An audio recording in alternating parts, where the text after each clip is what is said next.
So in my first year, we had a module called Infection and Defense, and that was talking about your immune system, bacteria and viruses and other pathogens and how they sort of counteract against each other. And I found it really fascinating, particularly when you can consider the sort of arms race that's been going on between your body and external pathogens.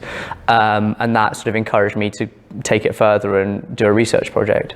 So in my summer of second year, I'm currently doing a research project with the Towers Lab. And that's been a phenomenal opportunity for me to do some proper science and genuinely discover things that no one else has seen before, which I think is exhilarating.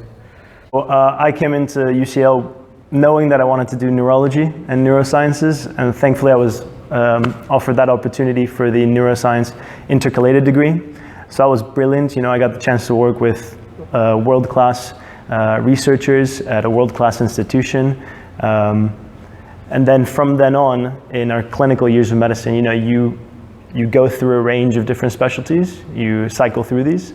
So you get a flavor for all the different branches of medicine and everything that they can offer. And for me, always, it was neurology. That's what I wanted to do most. But I would say there's things that come out and surprise you. I've just finished a pediatrics rotation and I absolutely adored it. And pediatrics is essentially all of medicine, just on little tiny humans.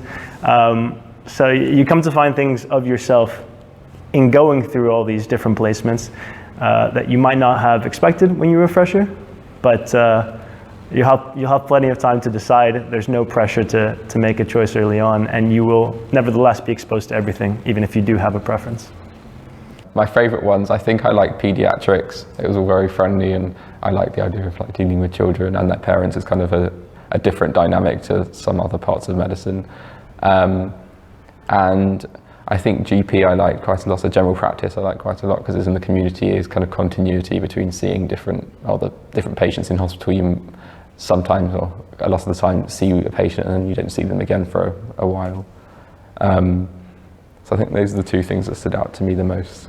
My favourite module would have to be circulation and breathing. From fluids, metabolism and nutrition, it would probably have been kidney physiology. So anything that was kind of anatomy related, physiology related was what I found really interesting, just because it's very conceptual. Although there are facts to remember, everything kind of links into each other, and it's just nice to get a bigger picture of how everything works. So in terms of circulation and breathing, if you're someone who likes equations, someone who likes thinking about things and place things in context and thinking about things conceptually, I think it's the module for you.